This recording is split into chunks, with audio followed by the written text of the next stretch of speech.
Topic last हो गया था ना कंप्लीट सीएबीजी तक? Yes, sir. Yes, sir. Yes, चलिए, Yes, तो sir. metabolic activities और excess ingestion along with many different processes accumulate कर देता है हमारी बॉडी में वेस्ट को। ये जो स्टेटमेंट है एनसीईआरटी की है एज इट इज कि मेटाबॉलिक एक्टिविटीज से या फिर एक्सेसिव इनटेक से, दोनों से वेस्ट हमारी बॉडी में एक्यूमुलेट होता है। अमोनिया, यूरिया, यूरिक एसिड और आयंस जैसे कि सोडियम, क्लोराइड, फॉस्फेट, सल्फेट, ये सब आयंस जो होते हैं बेसिकली हमारी बॉडी में एक्यूमुलेट करते हैं। बॉडी इन्हें रिमूव करेगी कंप्लीटली और पार्शियली, या तो कंप्लीट रिमूवल करेगी या पार्शियली रिमूव करेगी, यानी कि बॉडी जो है वो इस वेस्ट प्रोडक्ट को यूज भी करती है। तो ये एक क्वेश्चन है बेटा यहाँ पर जो पूछा जा सकता है। मेजर नाइट्रोजनस वेस्ट जो होता है that is ammonia, most toxic है ये and that requires maximum water for elimination. इसको एलिमिनेट करने के लिए मैक्सिमम वाटर की जरूरत पड़ती है, but kidney do not play any significant role in the elimination of ammonia. ये एनसीईआरटी की स्टेटमेंट है।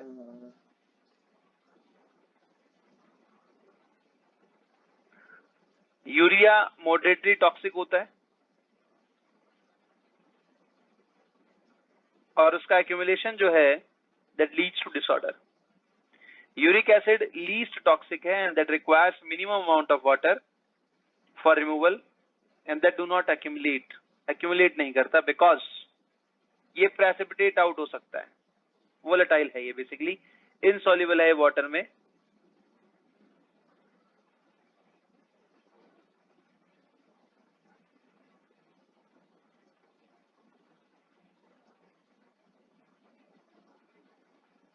Clear?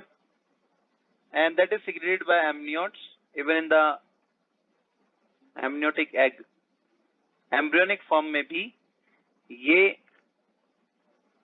सीक्रेट होता है। एक्सक्रीट लिखो इसको।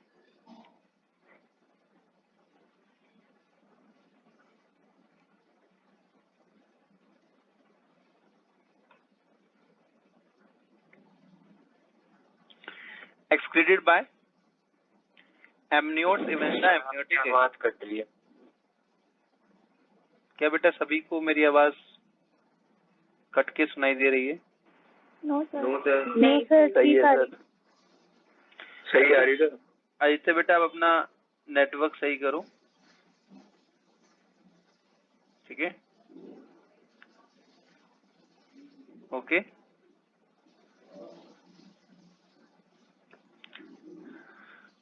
तो टॉक्सिसिटी की अगर हम बात करें तो अमोनिया जो है that's the most toxic one, then after next one is urea, then after uric acid. जो लीस्ट टॉक्सिक होता है दैट इज यूरिक एसिड। तो यहां तक किसी को कोई डाउट है तो पूछ लो बेटा। Anyone have any doubt in this? You may ask.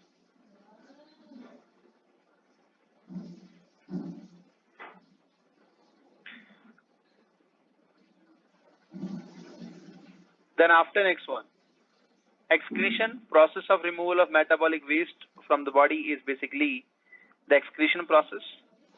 Next one is egestion, removal of undigested food matter from the body, that is egestion. दोनों स्टेटमेंट एक साथ इसलिए लिखवाई क्योंकि दोनों अलग अलग चीजें हैं और कभी कभी बच्चे कंफ्यूज करते हैं इसमें। सर आपकी आवाज कट रही है बहुत ज्यादा।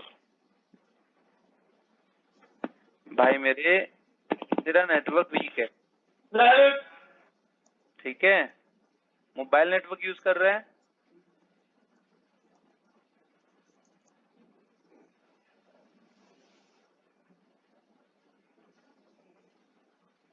इसीलिए वॉइस ब्रेक हो रही है।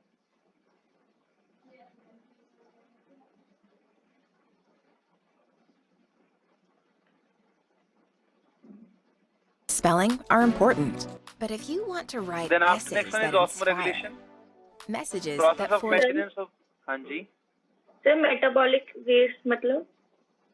मेटाबॉलिक वेस्ट का मतलब है बेटा जब बॉडी रेस्पिरेशन कर रही है, that is having the many metabolic pathways, reactions, Yes. chemical reactions. जब उसका वेस्ट निकलेगा तो क्या निकलेगा? CO2, carbon dioxide, Yes, sir. ठीक है। अमोनिया निकलेगा, Yes, sir. ठीक है। तो लिवर क्या करता है? डीअमाइनेशन करता है, Yes, sir. है ना, रिमूवल हाँ। Of amine group. अभी आगे Yes. देखना यूरिया साइकिल कहाँ चलती है? यूरिया साइकिल लिवर में चलती है।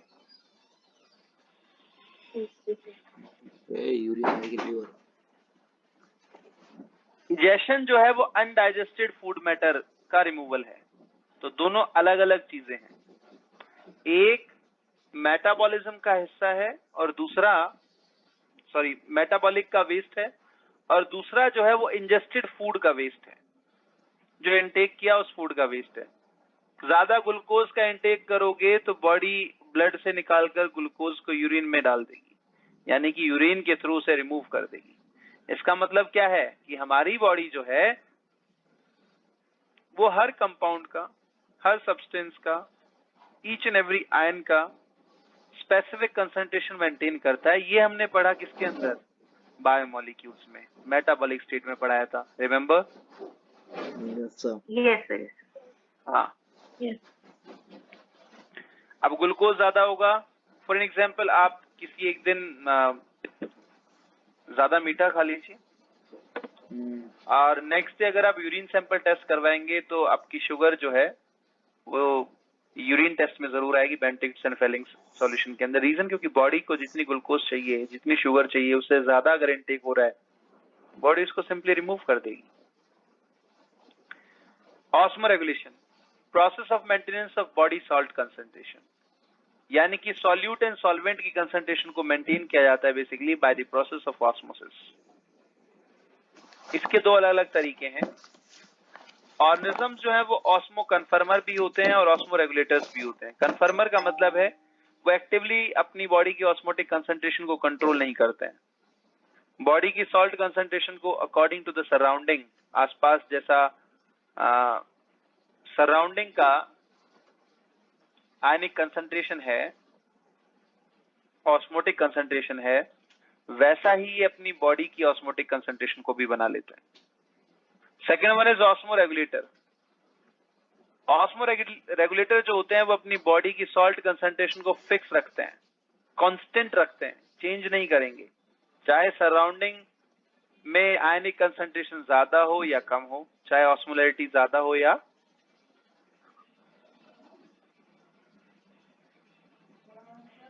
कम हो, दोनों ही केसेस में। ऑस्मो कन्फर्मर जो है वो बॉडी सॉल्ट कंसंट्रेशन को जब सराउंडिंग के साथ चेंज कर सकते हैं तो they have an ability to tolerate a wide range of osmotic environment. बहुत ही वाइड रेंज में वो ऑस्मोटिक एनवायरनमेंट को टॉलरेट कर सकते हैं। Example, all the marine and some fresh water invertebrates mix in hagfish, cyclostome है ये भी इसी का एग्जाम्पल है। ऑस्मो रेगुलेटर्स जो है इसमें एक्वेटिक इनवर्टिब्रेट्स। एक्वेटिक इनवर्टिब्रेट्स के बारे में ये कहा जाता है दे आर स्ट्रिक्टली और लिमिटेड ऑस्मो रेगुलेटर। लिमिटेड का मतलब है कि कुछ हद तक ये अपनी बॉडी सॉल्ट कंसंट्रेशन को कांस्टेंट रख पाते हैं, लेकिन अगर उससे ज्यादा ऑस्मोलैरिटी आ जाती है या उससे ज्यादा कम हो जाती है तो उस केस में ये भी ऑस्मो कन्फर्मर बन जाएंगे। फॉर एन एग्जाम्पल, मान लो कि कोई ऑर्गेनिज्म है, लिमिटेड के केस में बता रहा हूं मैं, वो 200 to 300 मिली ऑस्मोल पर अपनी बॉडी की सॉल्ट कंसंट्रेशन को मेंटेन कर रहा है, लेकिन अगर इसकी सराउंडिंग की ऑस्मोलैरिटी 1500 हो जाए मिली ऑस्मोल पर लीटर, तो उस केस में क्या होगा? इतना बड़ा डेविएशन जो है वो मेंटेन नहीं कर पाएगा और इसकी बॉडी की सॉल्ट कंसंट्रेशन राइज करके 1500 पहुंच जाएगी। सिमिलरली अगर यही रिड्यूस करके 50 हो जाए तो भी डेविएशन बढ़ेगा, और जब डेविएशन बढ़ेगा या आप ये कह सकते हैं कि बहुत ज्यादा डिफरेंस आएगा, और जब ज्यादा डिफरेंस आएगा तो ये भी मेंटेन नहीं कर पाता, दोबारा से 50 हो जाएगा। तो they can tolerate a narrow range. Narrow range कितनी हो सकती है? That 200 range to can be 300. 150 to 450। इस रेंज में ये अपनी बॉडी की कंसंट्रेशन को 200 to 300 रख पाते हैं, इसके बाद नहीं। क्लियर है बेटा? लिमिटेड समझ में आया? हाँ कि ना? Yes, sir. इसके अलावा दूसरा एग्जांपल है मोस्ट ऑफ वर्टिब्रेट्स। फिशेस हो सकती हैं which can tolerate a wide range, they are known as euryhaline, और those which can tolerate narrow range of osmolarity, उनको हम स्टेनोहेलाइन कहते हैं। बोनी फिशेस जो होती है उनको टिलियोस्ट कहा जाता है, बेसिकली टिलियोस्ट का जिक्र किया गया है यहाँ पर। इलास्मोब्रांक जो होते हैं they are exception to this. Cartilaginous fishes, sharks and rays को इलास्मोब्रांक कहा जाता है, और ये हाइपरटोनिक बॉडी कंसंट्रेशन होने के बावजूद भी हाइपोआयनिक रहते हैं। अभी हम आगे पढ़ेंगे इनके बारे में कि क्यों हाइपोआयनिक रहेंगे ये। Osmoregulators, water and solid regulation fresh water कैसे करेंगे? क्योंकि यही है रेगुलेटर्स जो अपनी बॉडी की कंसंट्रेशन को मेंटेन कर रहे हैं। कन्फर्मर का क्या है? जैसा सराउंडिंग वैसा उनकी बॉडी का सॉल्ट कंसंट्रेशन। तो पहला केस फ्रेश वाटर कंडीशन। अगर फ्रेश वाटर कंडीशन है बेटा, तो इस कंडीशन में देखो कि सराउंडिंग की ऑस्मोलैरिटी जो है वो 50 मिली ऑस्मोल पर लीटर है। क्लियर? उस केस में ऑर्गेनिज्म की बॉडी की ऑस्मोलैरिटी मान लो 200 to 300 मिली ऑस्मोल पर लीटर है। अगर हम कंपेयर करें तो ऑर्गेनिज्म की बॉडी में सॉल्वेंट कम है बट सॉल्यूट का अमाउंट ज्यादा है। इसका इफेक्ट क्या आएगा? Loss of body salt. Body का सॉल्ट जो है वो यहाँ पर लॉस हो रहा है। दूसरा इफेक्ट, सराउंडिंग में उसके वाटर ज्यादा है, सॉल्वेंट ज्यादा है, तो उसकी एंट्री ज्यादा होगी बॉडी के अंदर, and that decreases body osmolarity. वो बॉडी की ऑस्मोलैरिटी को क्या करेगा? डिक्रीज कर देगा। क्लियर? अब इसका इफेक्ट क्या आने वाला है? ऑर्गेनिज्म की डेथ हो सकती है, क्योंकि बॉडी के अंदर वाटर ज्यादा हो गया, वाटर कंटेंट ज्यादा होगा, पफीनेस हो जाएगी।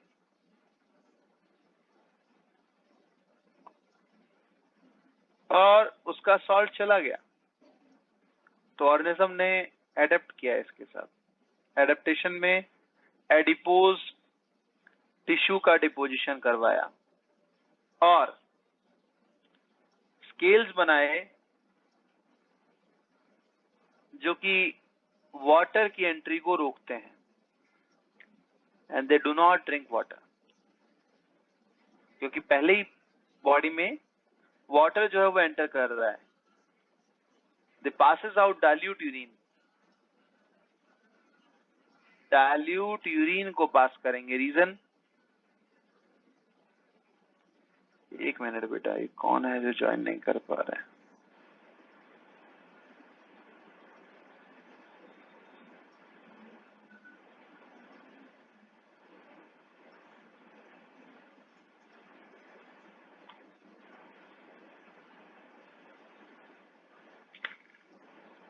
डाइल्यूट यूरिन पास करने से क्या होगा बेटा?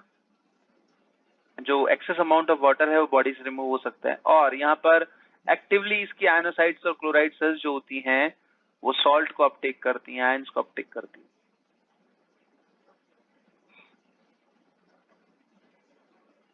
इसके अलावा प्रोटोजोन्स जो होते हैं उनके अंदर कॉन्ट्रेक्टाइल वैक्यूल्स होते हैं to remove the excess water. ये कभी क्वेश्चन पूछा गया था एक, इसलिए ये इंपॉर्टेंट स्टेटमेंट है एग्जाम पॉइंट ऑफ व्यू से। Next one is water and solid regulation in marine water condition. जब सराउंडिंग की ऑस्मोलैरिटी 1000 मिली ऑस्मोल पर लीटर हो तो क्या होगा?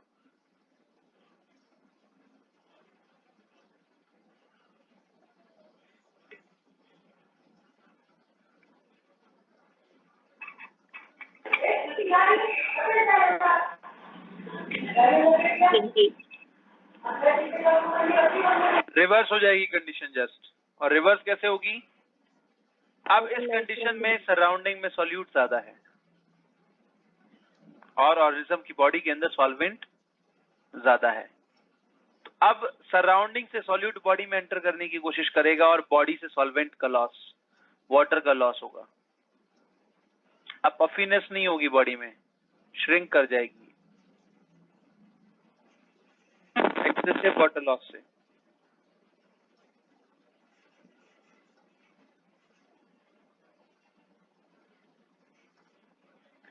इसका इफेक्ट क्या आने वाला है? Excessive entry of salt in the body and loss of water from the body. Organism adapt करेगा इसके साथ भी, क्या कंटिन्यूअसली वाटर को अपटेक करता रहेगा क्योंकि बॉडी से वाटर का लॉस हो रहा है, and that passes out concentrated urine, ताकि रिटेंशन ऑफ वाटर हो सके बॉडी में।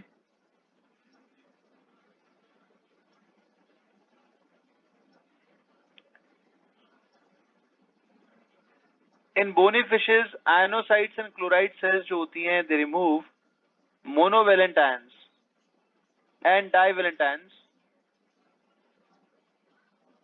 बोथ। मोनोवेलेंट आयन को ये रिमूव करते हैं आयनोसाइट सेल से और क्लोराइड सेल से, जबकि डाइवेलेंट आयन को रिमूव किया जाता है फीकल मैटर के साथ। नेक्स्ट वन, बॉडी फ्लूइड जो कि मिक्सिन हैगफिश में प्रेजेंट होता है, एस्केडियंस में और मैराइन इनवर्टिब्रेट्स में प्रेजेंट होता है, that is isosmotic to the sea water. Reason, ये अपनी बॉडी के अंदर ऑर्गेनिक ऑस्मोलाइट्स को एक्यूमुलेट करते हैं विच इज न्यूट्रल, बट इनका एक्यूमुलेशन जो है वो इनकी बॉडी में सॉल्ट को कम करता है, बट इनकी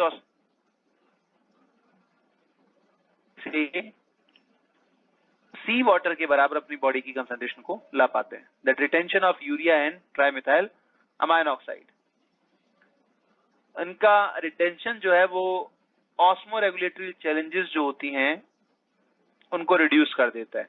ये एक स्टेटमेंट के क्वेश्चन से है बेटा, शायद आपके मॉड्यूल में भी गिवन होगा या फिर पुराने किसी पेपर में आया ये कि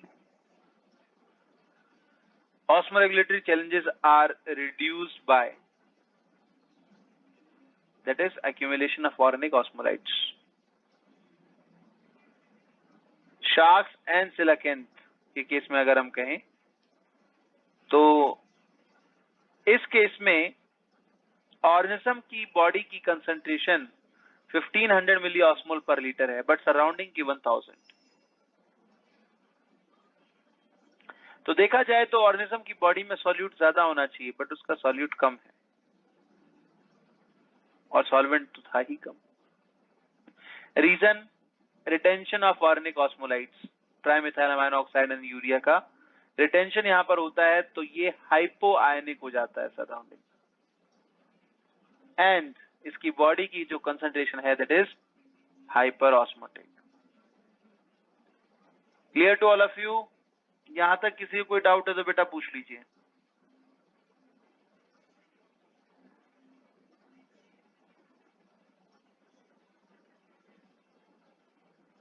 Anyone have any doubt in this? You may ask.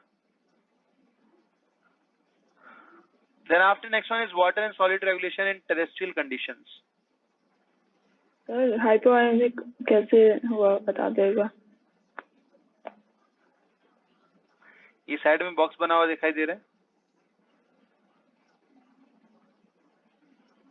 Yes sir. मान लो कि इस ऑर्गेनिज्म की बॉडी में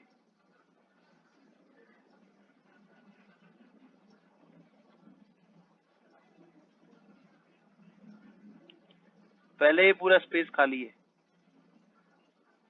ठीक है? यहां पर कुछ भी नहीं,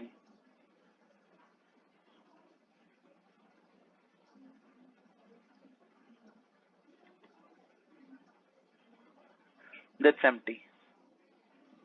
अगर ये स्पेस खाली है तो इसकी बॉडी से तो सॉल्वेंट पहले ही कम है, सॉल्यूट का अमाउंट इसके अंदर ज्यादा है, तो अगर ये स्पेस एम्प्टी होगा तो इसकी बॉडी में और सॉल्यूट अंदर आने की कोशिश करेगा, हाँ कि ना? Yes sir. तो ये क्या करते हैं कि इनर्ट या न्यूट्रल ऑर्गेनिक ऑस्मोलाइट्स को बॉडी में एक्यूमुलेट करते हैं। इनके एक्यूमुलेशन से होगा क्या कि ऑस्मोलैरिटी जो है वो इंक्रीज होना शुरू हो जाती है। जब ऑस्मोलैरिटी इंक्रीज होती है तो सॉल्ट का अपटेक बंद हो जाता है, और जब सॉल्ट का अपटेक बंद होगा तो क्या होगा बेटा? Hyper osmolar, hyper osmotic condition. और हाइपर ऑस्मोलैरिटी तो हो गई। सॉल्ट का अपटेक बंद होने से क्या होगा? बॉडी की आयनिक कंसंट्रेशन क्या हो जाएगी? कम। हाँ कि ना? अब इसका एग्जांपल हमारी किडनियां भी है, पता है? कॉर्टेक्स के अंदर ऑस्मोलैरिटी 300 और मेडुला के अंदर ऑस्मोलैरिटी जो है वो कितनी है? 1200। कैसे हुई? Retention of urea. Okay sir. Urea retain करता है ना हमारी किडनी। हम क्या बोलते हैं उसको? लो थ्रेशोल्ड सब्सटेंस है urea. That is not completely removed by the body, partially remove करती है हमारी बॉडी उसको। Okay sir. चलिए, then after next one is water and solid regulation in terrestrial conditions. इन कंडीशंस में वाटर जो है वो सराउंडिंग में एब्सेंट होता है, ऑर्गेनिज्म के चारों तरफ नहीं होगा, तो उसको क्या अडेप्टेशन करनी पड़ी? वाटर को स्टोर करना बॉडी के अंदर, कंसंट्रेटेड यूरिन का सिक्रेशन करना बेसिकली, ताकि वाटर लॉस को मिनिमाइज किया जा सके। वाटर को रीअब्सॉर्ब करना बॉडी के हर सिस्टम से।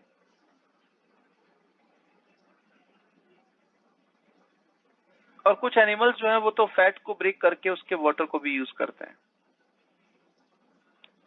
फॉर एग्जाम्पल, ह्यूमन जो है that can die if they loses about 12% of their body water.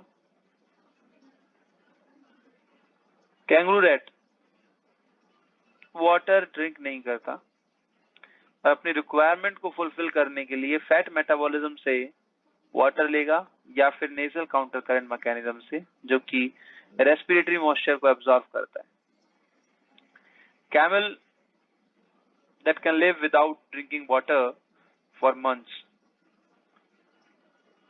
लेकिन वो 80 लीटर्स तक ड्रिंक कर सकता है in 10 minutes on the basis of availability of water, and that can also store water in RBC। RBC में भी water को store कर सकता है।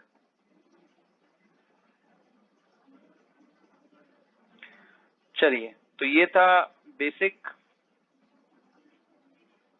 Introduction of excretory products, introduction of organisms. किसी भी पॉइंट में अगर किसी बच्चे को डाउट है तो बेटा पूछ लीजिए, अदरवाइज हम पढ़ेंगे next topic excretory products. Anyone have any doubt in this? You may ask.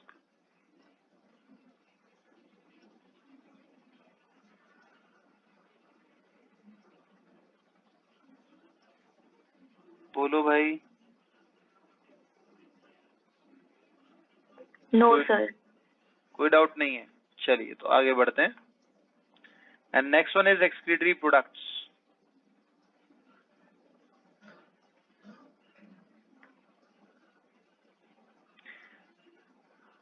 Animals जो है they are classified on the basis of excretory products. Ammonotelic, डेक्सक्रीट अमोनिया, प्रोसेस इज अमोनोटैलिज्म। कौन कौन एक्सक्रीट करता है ammonia? Bony fishes, aquatic amphibians. इसके बारे में कुछ डिटेल्स हम पहले पढ़ चुके हैं। जैसे किडनी, इसको एक्सक्रीट करने में कोई सिग्निफिकेंट रोल नहीं है, ये हम पढ़ चुके हैं, तो मैंने दोबारा से पॉइंट नहीं लिखा है वो। That requires more amount of water for excretion, ये भी अमोनिया के ही बारे में था जो हम पहले पढ़ चुके हैं। Process is called ammonotelism. कौन एक्सक्रीट करता है इसे? बोनी फिशेस अमोनियम आयन की फॉर्म में इसे एक्सक्रीट करती हैं। Aquatic amphibians, aquatic insects, crayfish, tadpole, larva, frog, amoeba, sponges, hydra, ये सब इसे एक्सक्रीट करते हैं।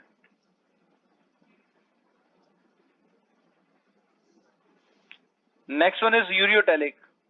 यूरियोटैलिक्स जो होते हैं वो यूरिया का एक्सक्रीशन करते हैं and the process is called ureotelism. Urea जो है वो 1 लाख टाइम्स लेस टॉक्सिक होता है अमोनिया से, and that is accumulated to tolerate much more concentration.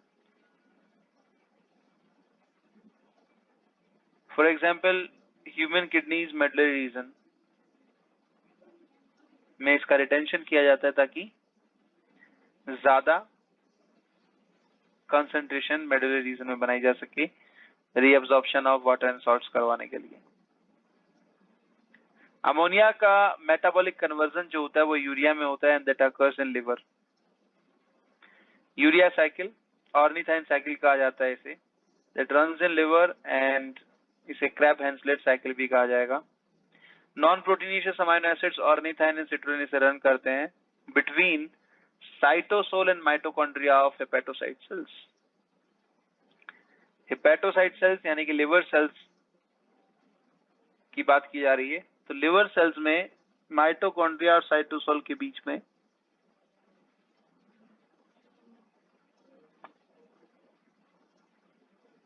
ये ऑर्निथाइन साइकिल जो है वो रन करती है। Example mammals, adult terrestrial amphibians, elasmobranchs, cartilaginous fishes जो होती हैं, अर्थवॉर्म इन रेनी सीजन या non rainy season. Earthworm in rainy season excrete करता है अमोनिया, जबकि नॉन रेनी सीजन में वो यूरिया एक्सक्रीट करता है। ठीक है, यूरिया साइकिल जो है that runs in our liver. Now from where it get started,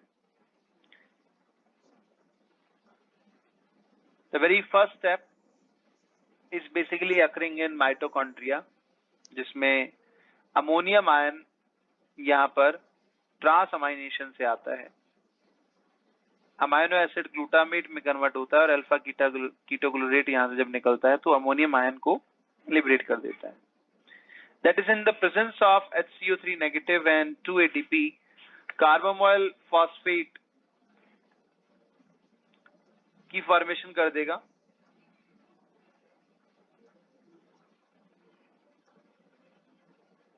ठीक है,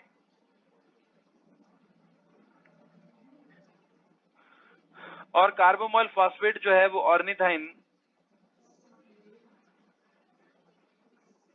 ट्रांस कार्बोमोइलेज एंजाइम की प्रेजेंस में ऑर्निथाइन से सिट्रुलिन की फॉर्मेशन करेगा। This is the second process जब सिट्रुलिन की फॉर्मेशन होती है।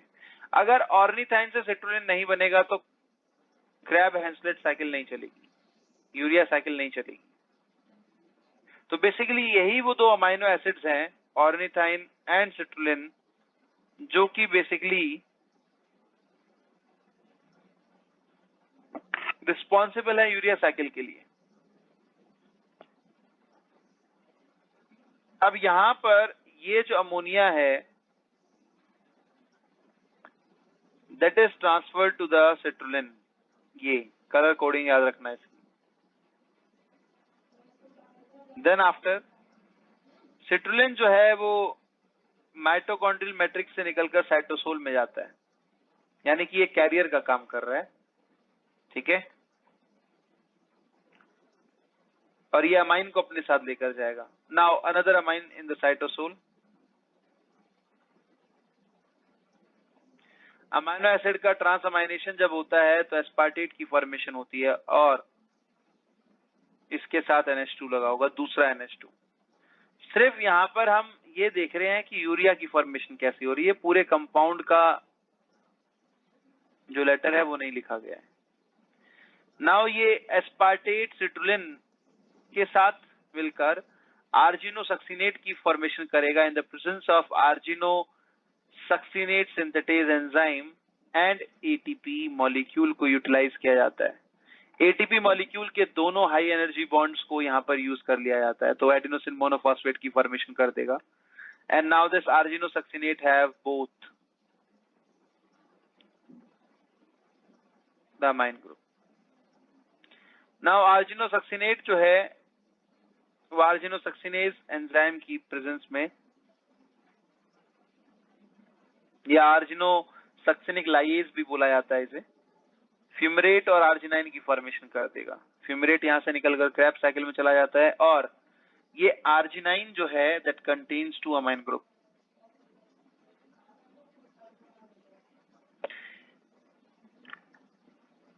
इलेक्ट्रॉन डेफिशिएंट होता है यहाँ पर ये, और आर्जिनाइन आर्जिनेज एंजाइम की प्रेजेंस में ऑर्निथाइन बना देता है। But in the presence of water यहाँ पर वाटर से जो ऑक्सीजन निकलेगी वो कार्बन के साथ जाकर जुड़ती है और यूरिया की फॉर्मेशन कर देती है। Now this urea is transported to the hepatic vein, इसलिए हेपेटिक वेन के अंदर मैक्सिमम यूरिया होता है और मिनिमम यूरिया प्रेजेंट होगा renal vein of the body के अंदर। Clear to all of you? अगर इसमें किसी कोई डाउट है तो पूछ लीजिए बेटा।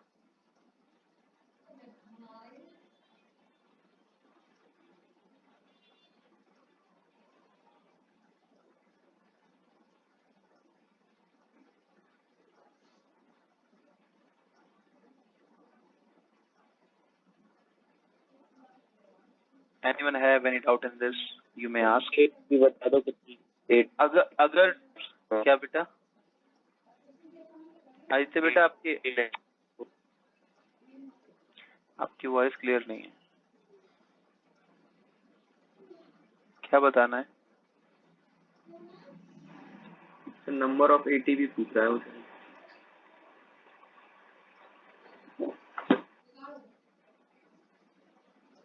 Number of ATP utilised? Yes yes sir.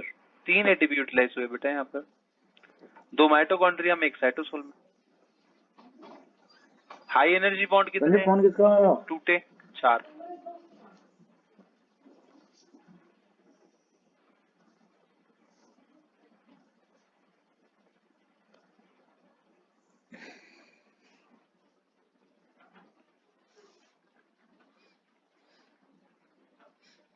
Excuse me sir. हाँ जी बेटा। सर जब हम बोलते हैं कि डाइजेशन में फूड डिटॉक्सिफाई होने के लिए लिवर में जाता है, तो ये वही है कि यूरिया बनता है, ये वही करेक्ट। साइकिल जो है? वो डिटॉक्सिफाई होने का मतलब क्या है? असल में अमाइन हमारी बॉडी यूज नहीं करती है, यस ठीक है? तो प्रोटीन मेटाबॉलिज्म के अंदर जब हम अमाइनो एसिड से गेट बंद कर दे। डीअमाइनेशन कर रहे होते हैं लिवर में, तो वही अमाइनो एसिड जो है बाद में ऑर्निक एसिड बनाता है और ऑर्निक एसिड को कन्वर्ट कर दिया जाता है शुगर के अंदर। करेक्ट? यस अमाइनो एसिड में पढ़ी थी ना हमने प्रोसेस, ग्लूकोनियोजेनेसिस। तो उससे जो अमाइन ग्रुप निकला वो कहाँ गया? वो इस तरह से यूरिया साइकिल में एंटर कर जाता है।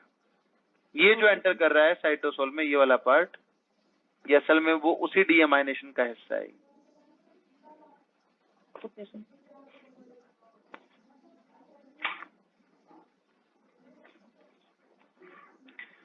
क्लियर? कोई डाउट बेटा इसमें किसी को तो पूछ लो।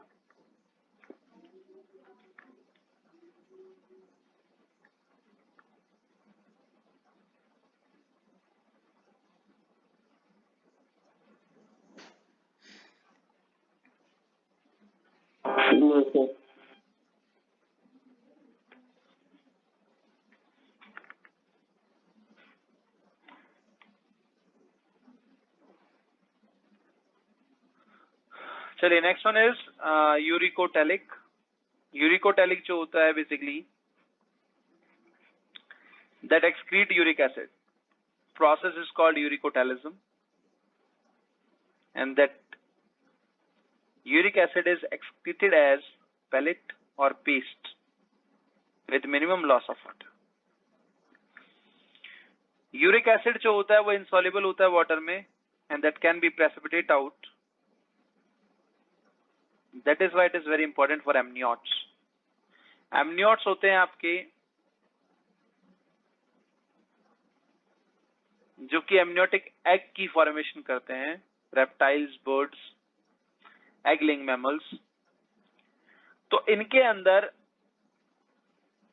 एम्ब्रियो जो है उसका भी मेटाबॉलिक वेस्ट यूरिक एसिड होता है, and that accumulate in the yolk part, और वहां से वो प्रेसिपिटेट आउट कर जाता है उसकी कैल्शियम कार्बोनेटेड शेल से बाहर चला जाता है. अगर आपने ध्यान दिया होगा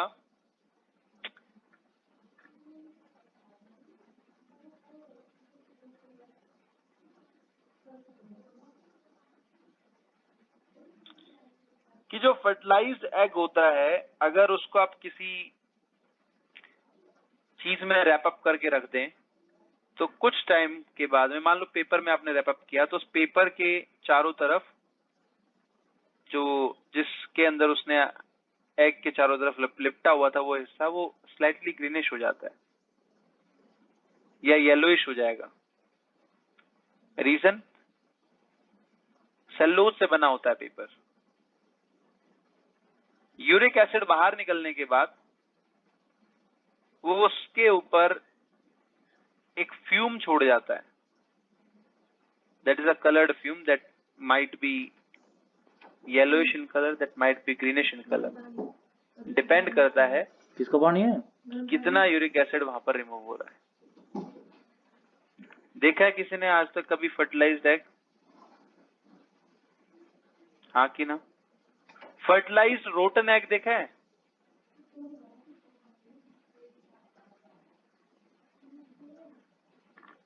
फर्टिलाइज्ड रोटन एग, बोलो भाई. ब्राउन कलर का होता है सर जो? ऐसा नहीं है, कलर तो बहुत सारे होते हैं.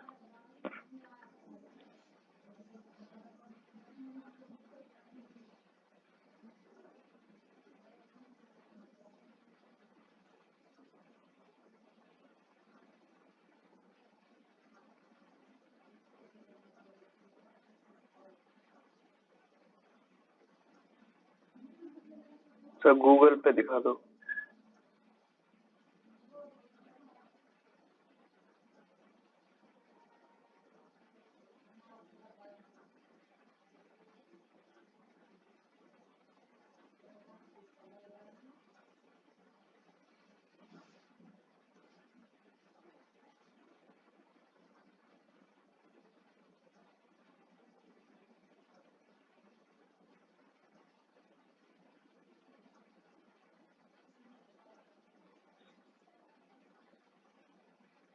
ऐसे गूगल पे तो कैसे मिलेगा?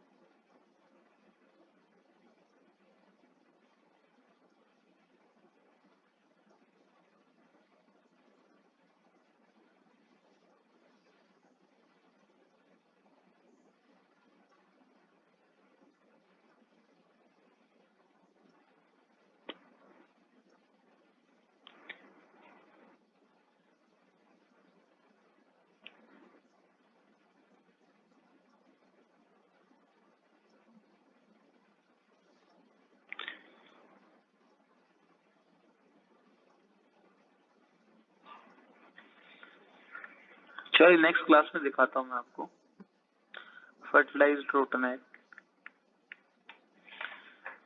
तो वो जिस साइड से रोटन होता है उस साइड से थोड़ा सा ग्रीनिश किए कैसे सर्कल सा बन जाता है उसके ऊपर. रीजन कि उस पार्ट में यूरिक एसिड जो है वो यॉक के साथ मिक्स हो जाता है और उसका ग्रीनिश अपीयरेंस हो जाता है. नेक्स्ट क्लास में शो करता हूँ. चलिए फिशेस एम्फीबियंस के अंदर शेललेस एग होता है, यानी कि उसके ऊपर कैल्शियम कार्बोनेट की कवरिंग नहीं होती, इसलिए अमोनिया जो है वो आसानी से डिफ्यूज आउट हो जाता है। यूरिया भी। रेप्टाइल्स, बर्ड्स एंड इंसेक्ट्स जो होते हैं वो यूरिक एसिड का सिक्रेशन, तो सभी को याद रह जाता है। जो याद नहीं रहता है वो है लैंड स्नेल्स। ठीक है, RBI, reptile, birds, insects and land snails. Other excretory products, xanthine and guanine. Metabolic waste है ये, nucleotide metabolism का, that is excreted by the spider and penguins. Trimethylamine oxide, that is excreted by marine bony fishes. Ornithuric acid. Ornitho का मतलब होता है birds. Ornithology, study of birds. तो basically specialised excretory product है birds का, इसलिए इसको ऑर्निथो यूरिक एसिड कहा जाता है। Hippuric acid, that is the derivative of benzoic acid. Specialised excretory product है मैमल्स के अंदर।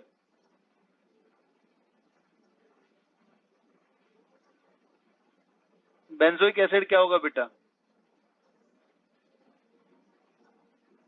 इज दिस बेंजोइक एसिड और is this benzoic acid? First वाली। सर फर्स्ट वाला। ये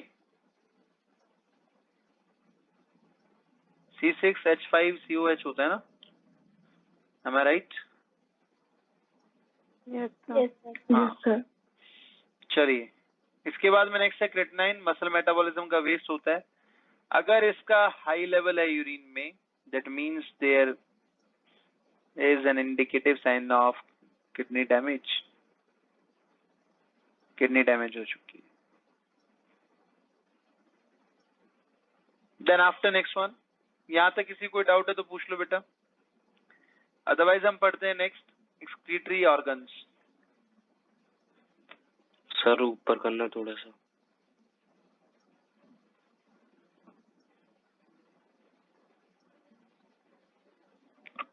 इससे भी ऊपर?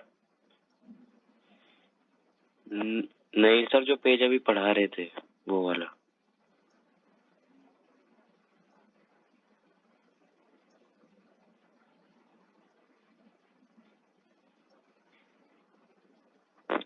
ओके सर, हो गया।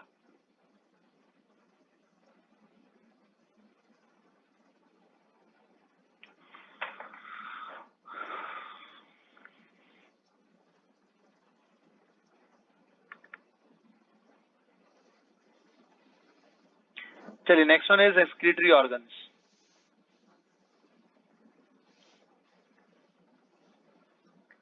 एक्सक्रीटरी ऑर्गन्स जो होते हैं वो स्पेशलाइज्ड ऑर्गन्स हैं जो कि एक्सक्रीशन ऑफ मेटाबॉलिक वेस्ट में हेल्प करते हैं।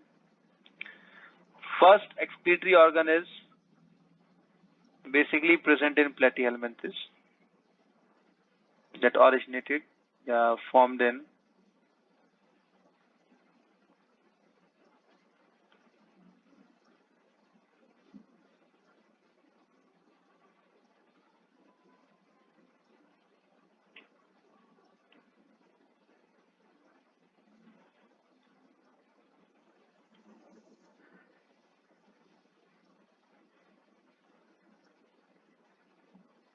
brighter connections. originated in platyhelminthes. ਬਾਈ ਜੇ ਮੰਨ ਗਈ ਨਾ ਐਤਕੀ ਦਾ ਪੱਕਾ ਮੇਰੇ ਵੀਰ ਮੈਨੂੰ ਪਤਾ ਤੂੰ ਕਿਹੜਾ ਵਿਆਹ platyhelminthes ਵਿਆਹ तक ਤਾਂ के अंदर protonephridia, flame cells and solenocytes present होती हैं, and that is also found in rotifers, cephalochordates and some annelids. ये बेटा आपका NCERT की लाइन है, ठीक है।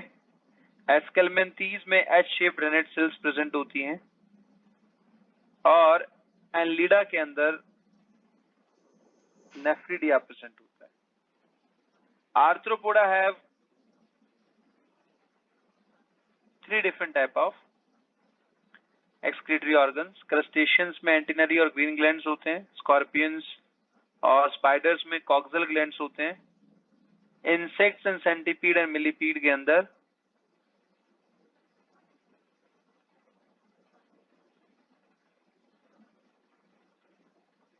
मालफिजियन ट्यूब्यूल होता है। मोलस्का की अगर बात की जाए तो मोलस्कन्स में metanephridia, Keber's organ, pericardial gland basically, and that drains into organ of Bojanus, molluscan kidney. याद रखने की सिंपल सी ट्रिक है, ऑर्गन ऑफ पोजेनस में कहीं लेटर के नहीं आता, ठीक है, तो यही किडनी है। दूसरा कीवर्स ऑर्गन है, मतलब ये किडनी नहीं है। ऐसे याद कर लोगे आप, याद रख पाओगे इस तरह से। इकानोडर्मेटा एक्सक्रीटरी ऑर्गन एब्सेंट होता है। Hemichordata proboscis gland, urochordata neural gland, cephalochordates के अंदर सोलेनोसाइट्स प्रोटोनेफ्रिडिया प्रेजेंट होता है, और वर्टिब्रेट्स में वन पेयर ऑफ किडनी। सबसे पहले आर्किनेफ्रिक किडनी एंसेस्टर किडनी माना जाता है इसे, और ये साइक्लोस्टोम्स के लार्वा में मिलती है। एक्सटर्नल ग्लोमेरुलाई जो होता है वो प्रेजेंट होता है only in some posterior tubules. Otherwise, जो primitive nephron structure है that bath in blood, glomerulus नहीं मिलेगा।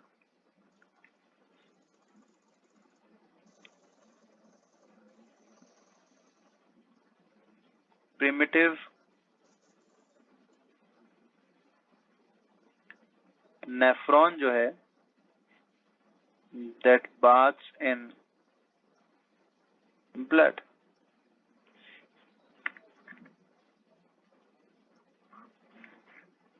then after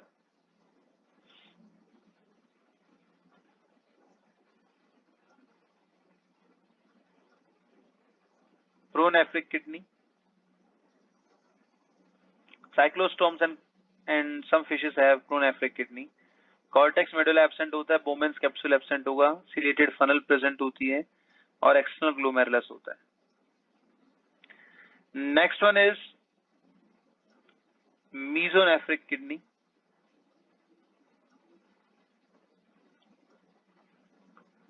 मीजोनेफ्रिक किडनी जो होती है वो एम्फीबियंस एंड फिशेस के अंदर मिलती है। इसमें भी कॉर्टेक्स एंड मेडुला एब्सेंट होगा, बट इंटरनल ग्लोमेरुलस होता है और बोमेंस कैप्सूल प्रेजेंट होगा। Next one is metanephric kidney. Metanephric kidney जो होती है उसमें कॉर्टेक्स मेडुला दोनों प्रेजेंट होंगे, PCT, DCT, loop of Henley, बोमेंस capsule present होता है। लेकिन रेप्टाइल्स, एव्स और मैमल्स की अगर हम बात करें तो तीनों के यूरिन जो हैं वो अलग अलग हैं। जैसे कि रेप्टाइल्स के केस में लिक्विड यूरिक एसिड, पैलेट और पेस्ट की फॉर्मेशन होती है एव्स के केस में, और मैमल्स के केस में यूरिया। क्या डिफरेंस है? This is the basic difference. अगर हम किडनी को देखें तो रेप्टाइल्स के अंदर कॉर्टेक्स ज्यादा है, मेडुला कम है। From reptiles to aves, mammals का जो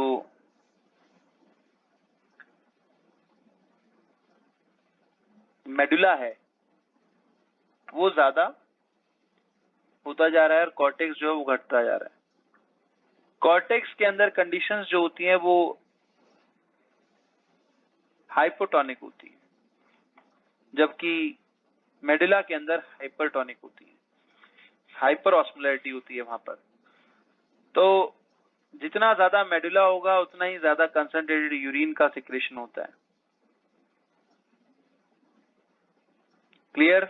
यहां तक किसी को कोई डाउट है तो बेटा पूछ लीजिए, अदरवाइज हम आगे बढ़ते हैं।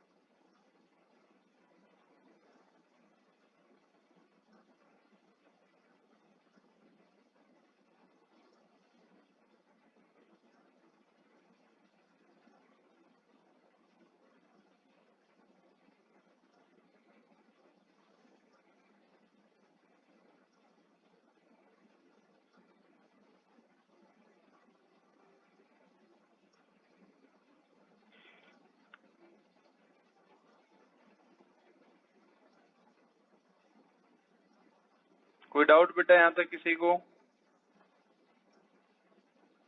सर मीजोनेफ्रिक किडनी में लूप ऑफ हेनली एब्सेंट होगी? हाँ,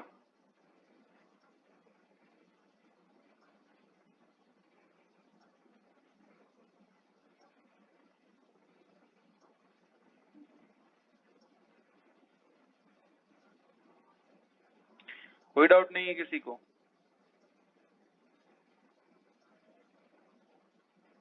चलो तो मेरे क्वेश्चन का आंसर बताइए।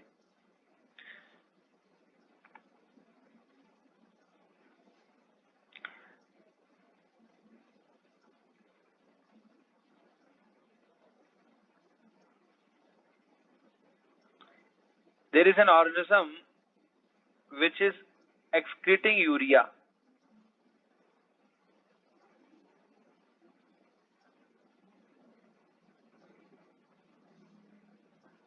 But the urine is diluted, not concentrated.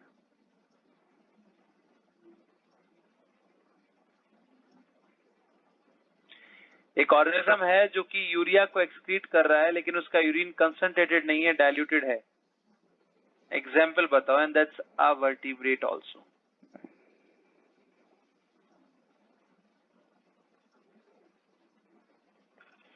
Sir human. अच्छा, वही नहीं पूछ रहे, कार्टिलेजिनस फिश होगी। Amphibian. Shark. Cartilaginous. Shark. Shark. Shark. Shark.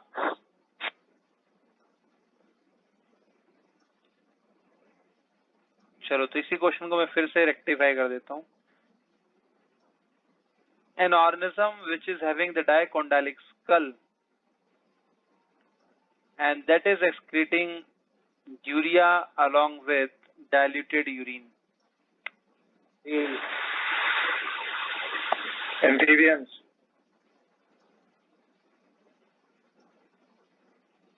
Dicondylic school है, यूरिया एक्सक्रीट करता है लेकिन डाइल्यूटेड यूरिन है। Whale. Whale? Whale, dolphin sir, mammals ureotelic होते हैं वो भी। हाँ, मैमल्स यूरियोटेलिक होते हैं, लेकिन बेटा मैमल्स में तो कंसंट्रेटेड यूरिन होता है ना। कंसंट्रेटेड का मतलब ये नहीं है कि उसमें वाटर कितना है, कंसंट्रेटेड का मतलब ये है कि बॉडी रीअब्सॉर्ब कर रही है वाटर को।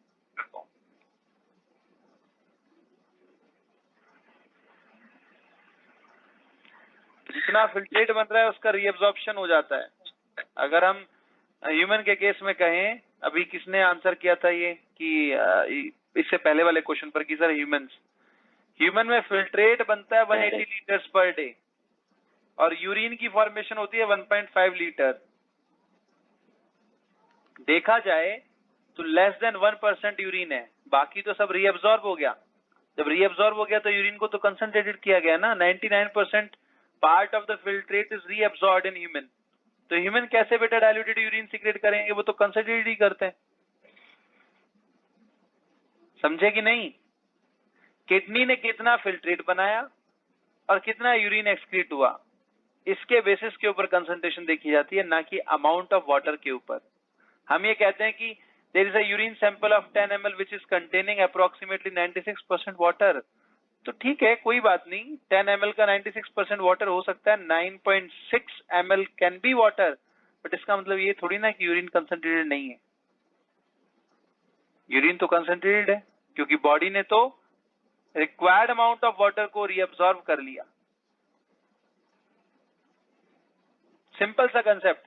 समर में यूरिन का कलर पेल येलो होता है, जबकि विंटर्स में यूरिन का कलर जो होता है दैट इज पर्ल व्हाइट,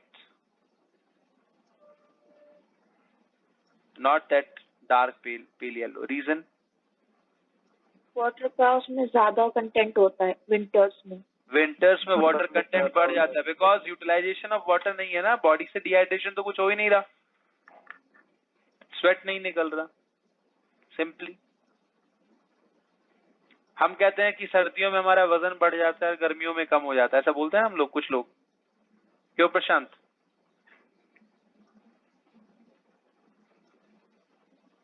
पता है ऐसा कहते हैं ना कि सर्दियों में मेरा वजन बढ़ गया। हाँ सर, बढ़ जाता है। कभी सोचा क्यों बढ़ जाता है? ओवरऑल अगर आप मेटाबॉलिक रेट थोड़ा कम रहता है। मेटाबॉलिक रेट कम रहता है, सेम डाइट लोगे तो भी रीजन हमारी बॉडी का वाटर कंटेंट जो है ना वो इंक्रीज कर जाता है सर्दियों में,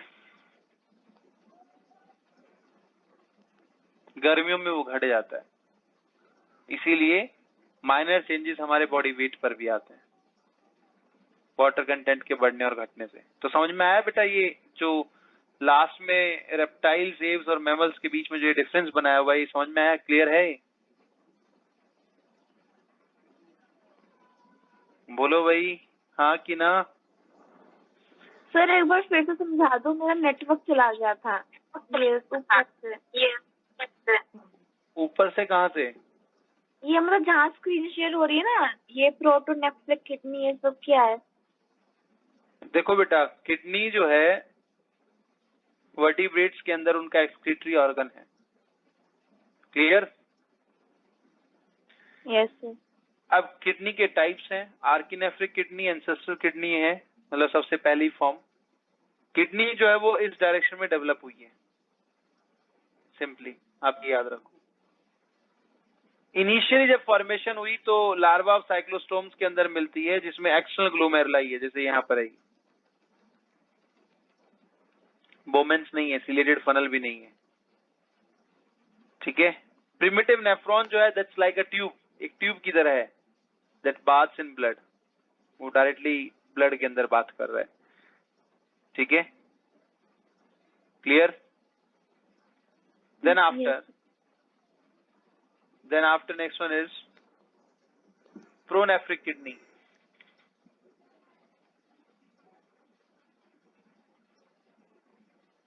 प्रोनेफ्रिक किडनी जो है वो साइक्लोस्टोम्स एंड सम फिशेस में प्रेजेंट होती है, ठीक है।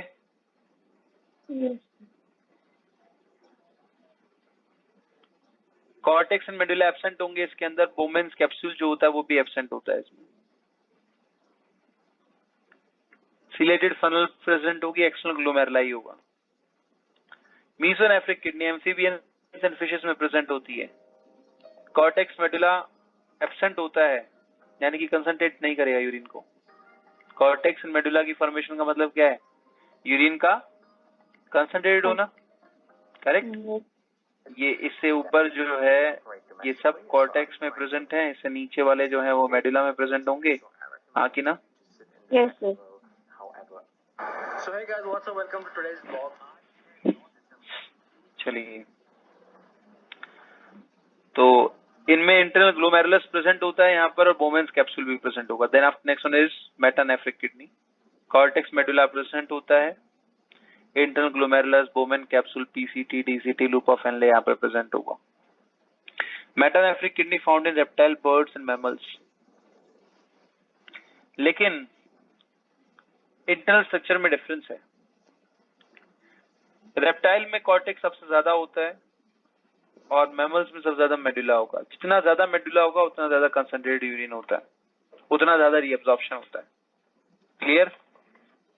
ओके सर, आगे सर।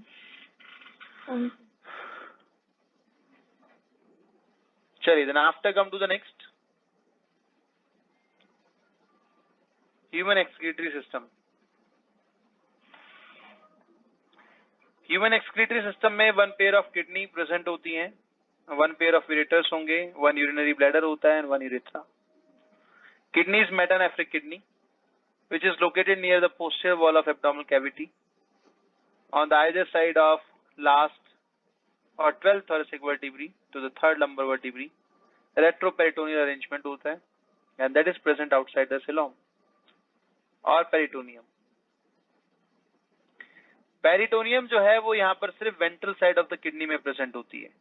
ये कभी एक बार क्वेश्चन पूछा गया था कि इसे रेट्रोपेरिटोनियल क्यों बोला जाता है, क्योंकि उसके सिर्फ वेंट्रल साइड में पेरिटोनियम प्रेजेंट होती है। अभी आगे इसका डायग्राम बनाएंगे। Kidney is reddish brown in colour, bean shaped. Right kidney lower than left kidney होती है due to the position of liver, ठीक है। Length is 10 to 12 centimetres, width is 5 to 7 centimeter, thickness is 2 to 3 centimeter, and weight is 120 to 170 gram.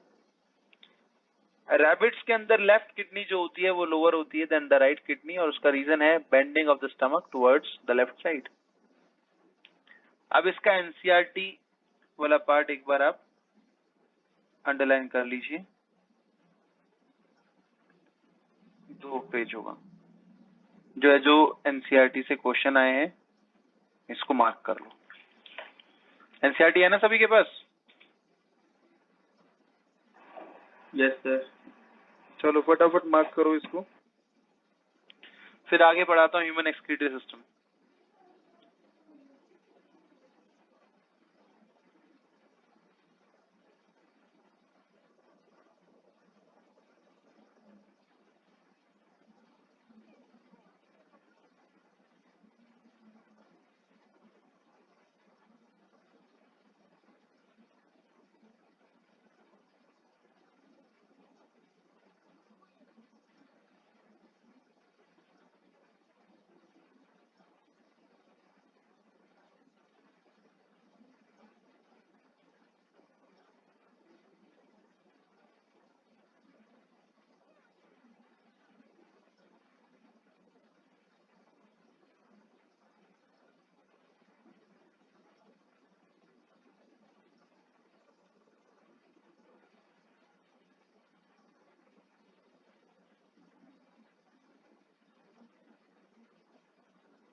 Excuse me sir.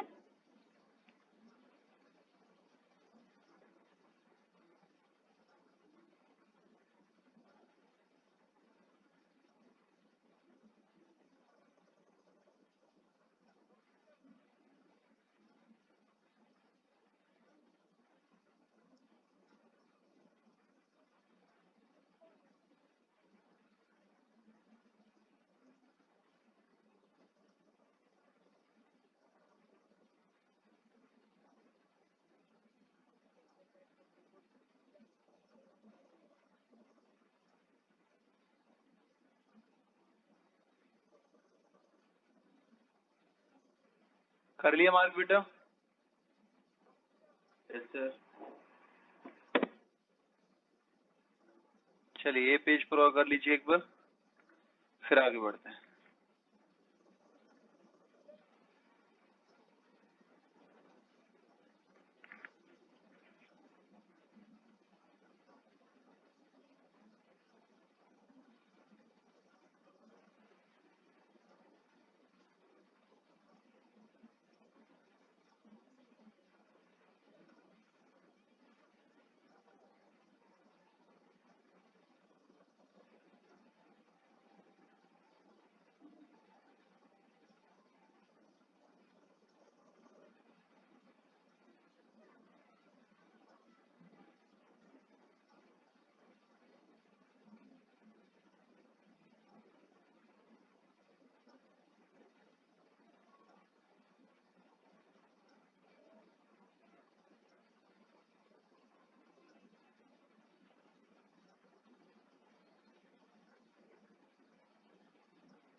कर लिया बेटा mark? Yes sir. चलिए तो आगे बढ़ते हैं और ह्यूमन एक्सक्रीटरी सिस्टम की बात करते हैं।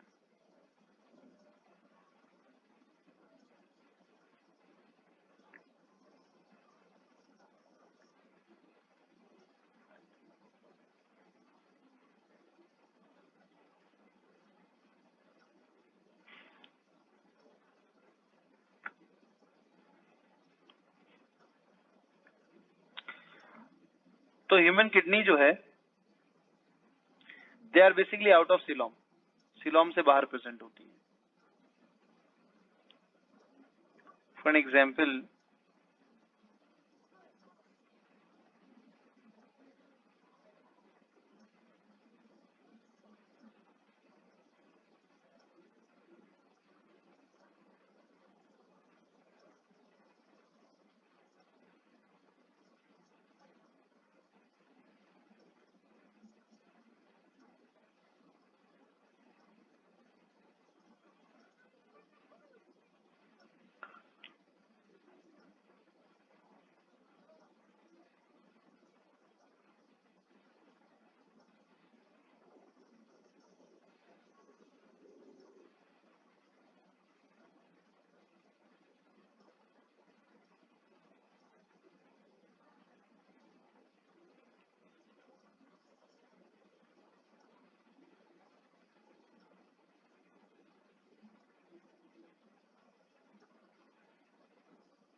चलिए तो ये है vertebrae,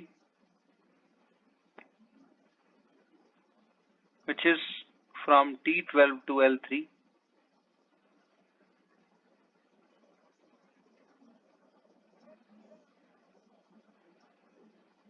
These are kidney.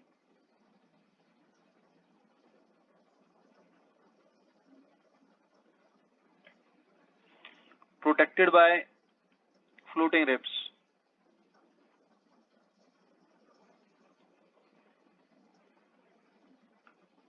Floating ribs कौन सी होती हैं? That is 11 and 12. 11th and 12th pair. Very good. This is gut. This is coelom.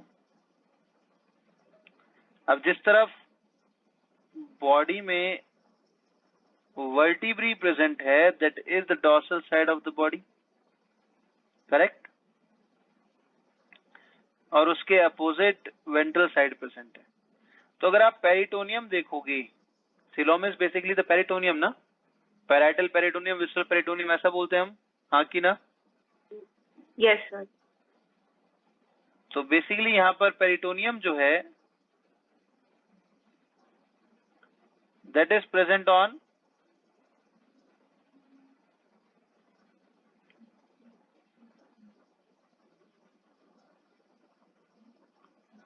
Ventral side only, हाँ कि ना? सिर्फ वेंट्रल साइड पे प्रेजेंट है। बोलो बच्चे, करेक्ट है कि नहीं? Yes sir. चलिए, क्लियर है पॉइंट सभी को? Now structure.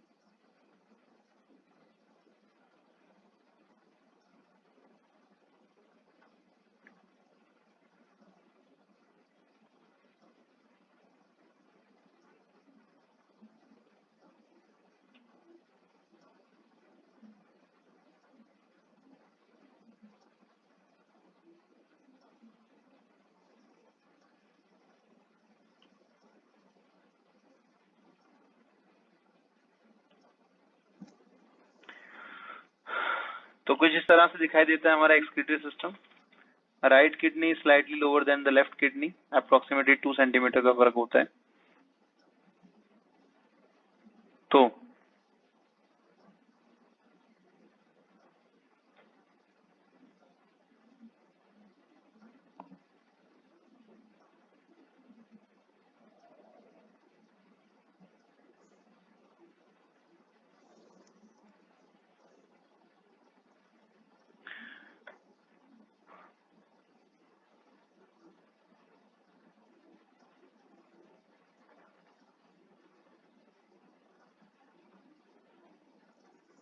यहाँ पर प्रेजेंट होता है adrenal gland,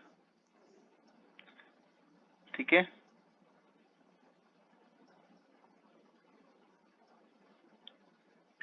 right kidney,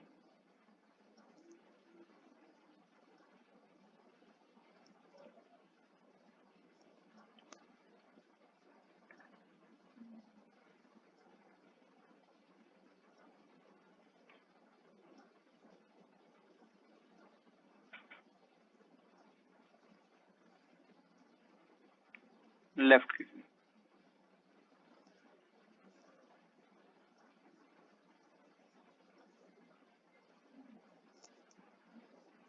This inner concaval surface is hilum, and all these opens into this complete region, which is called renal pelvis. Inferior vena cava यहाँ पर present होता है। Inferior vena cava को post vena cava भी बोलते हैं, post केवा भी कहा जाता है, वेना केवा भी कहा जाएगा।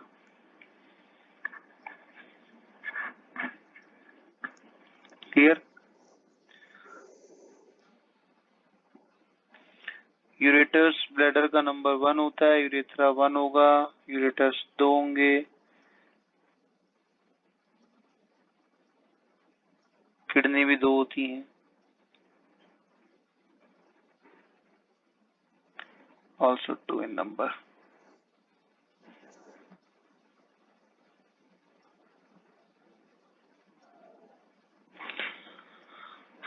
तो ये एक्सटर्नल स्ट्रक्चर है। अब 1 by 1 इसमें से पढ़ते हैं। The very first one is internal structure of kidney.